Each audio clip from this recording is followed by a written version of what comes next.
Hi guys, it's Dale Malik here with Watch2Wear. Thank you for joining me today. So today I decided to do a video on my favorite vintage watches. It's actually my top 10 list. But before we get started, I wanted to mention to you, and I'm sure you're already aware of this, collecting watches can be very personal, as you will see from my selections. And actually my selections will range anywhere from a few $100s all the way up to several thousands of dollars. So without further ado, let's get started. Number 10. So my 10th pick is the Omega Speedmaster. Now the Omega Speedmaster was first introduced in 1957. It was a manual winding watch. It was called obviously the Professional or the Moon Watch, and it's actually best known for, as you probably already know this, the first watch on the moon. Now myself personally, I have an Omega Speedmaster Reduced. I really love it. It has that timeless design just like the original. Now an interesting story behind the Professional or the Moon Watch. I was at my watchmaker probably about 3 or 4 weeks ago, and Mike Paul, who's my watchmaker, is like, Dale, I want to show you something. He had an original moon watch. It was absolutely beautiful. Original dial, original crystal, and original bracelet. It was just so awesome. And it had that lovely patina on the dial. This watch was so beautiful. And check this out. The guy bought it at a thrift store for $40. Talk about one heck of a find. But at number 10, it's the Omega Speedmaster. Number 9.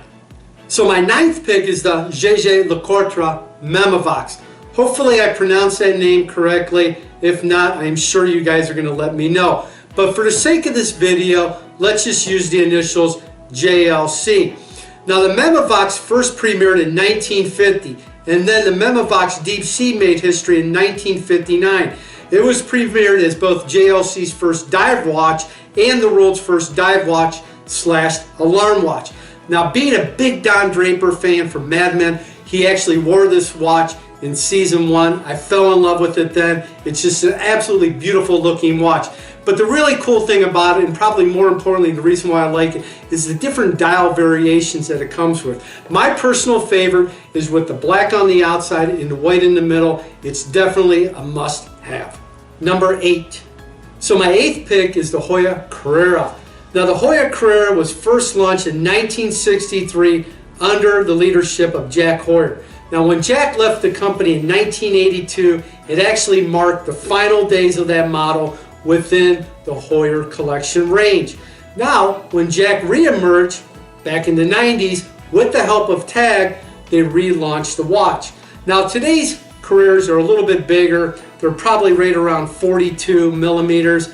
I actually prefer the vintage watches, and more importantly, they actually have a reissue that came out, I do believe, in the 90s or early 2000s. Those are really true to scale to the original. So if you can't pick up an original, take a look at these reissues. They're absolutely beautiful. My personal favorite is the one with the Daytona subs. This watch is so awesome. Number 7.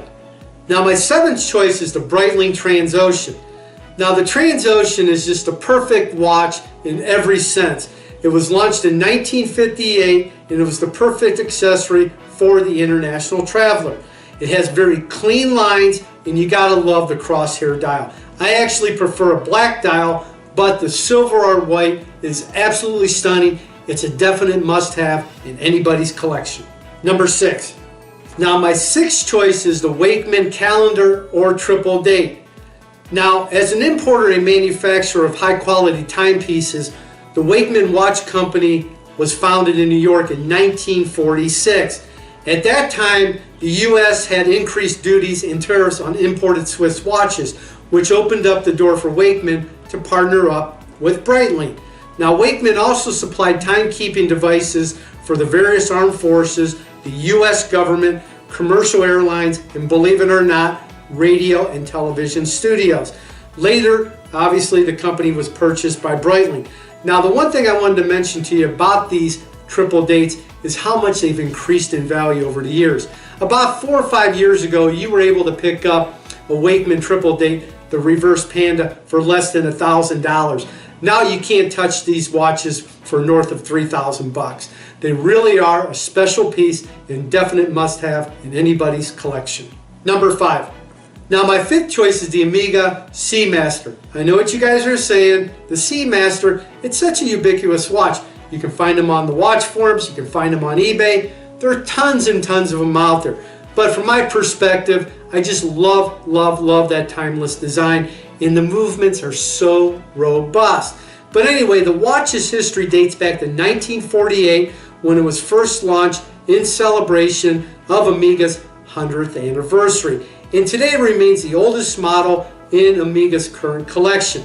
Now myself personally, I have a few different Seamasters. I have a 1967 Omega Cosmic that I absolutely love. I purchased it a few years ago and it runs just flawlessly, and I never had it serviced, believe it or not.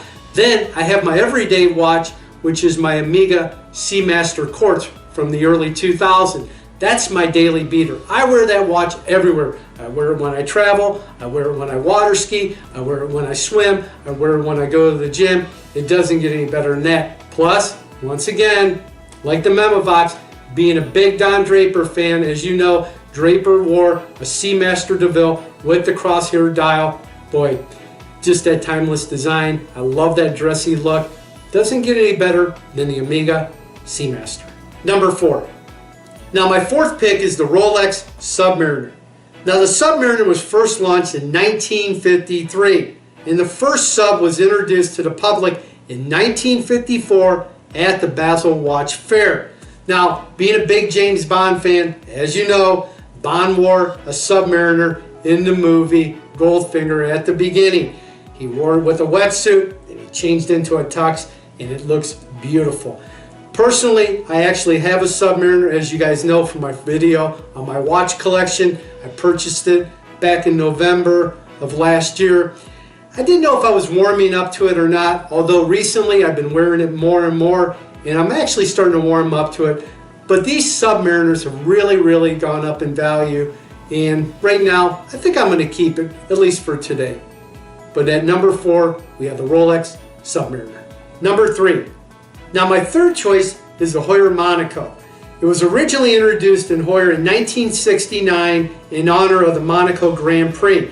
Now the watch was revolutionary in the sense where it was the first automatic as well as the first square case chronograph. The watch obviously became famous under Steve McQueen, where he wore it to accessorize his character in the 1971 film Le Mans. Although the watch was discontinued in the mid-70s, the Monaco was reissued with the new design in 1998. I personally have one, as you guys know, from my video on my watch collection. From my perspective, I just love the watch. I love the blue dial. And actually, the newer version that came out a few years ago is pretty much more true to the actual original Monaco. The crown's on the other side, but at number 3, it's definitely the Heuer Monaco. Number 2. So my 2nd choice is the Breitling Top Time. The Top Time was first introduced in 1964. Now the watch itself was positioned as an entry-level chronograph with a much lower price than the company's flagships Navitimer and Chronomat. Once again, being a huge James Bond fan, as you know, Bond wore a Top Time in the movie Thunderbolt. It was actually a Geiger counter. In case you guys don't know this, the writer of the great Bond films, Ian Fleming, actually wore a Top Time as well. It's a definite must-have, and it's number 2 on my list. Number 1. So my number 1 pick, my first choice is, drum roll please, the Breitling Navitimer. Now the Navitimer was born in 1952. The Navitimer is the evolution of the 1942 Breitling Chronomat with its typical slide roll bezel. Breitling decided to improve the bezel in 1952, thusly the Navitimer was born. As you guys know, the slide roll bezel was used to calculate very complicated operations without the use of any other tool. Once again, being a huge James Bond fan, the watch was shown in the movie Thunderbolt. It was Major Duvall's watch. In case you don't know the story, Major Duvall was killed at the beginning. His double came in, flew the plane in the bottom of the ocean. He was killed because he was a greedy SOB. Bond came in later, dove down at the bottom of the ocean, found the plane, found the double, found the watch, found the dog tags, gave it to DeVos' sister, Domino. Well, the rest is history. Anyway, at number 1 is the Breitling Navitimer. I'm actually wearing mine today. I have a 1966 Breitling Navitimer, and it's my number 1 vintage watch. Okay guys, now you know my favorite vintage watches, my top 10 list. I would love to know what you think, and more importantly, what are your favorite vintage watches? Leave them below. Who knows, you may change my mind. Thank you for watching, and I will see you next time.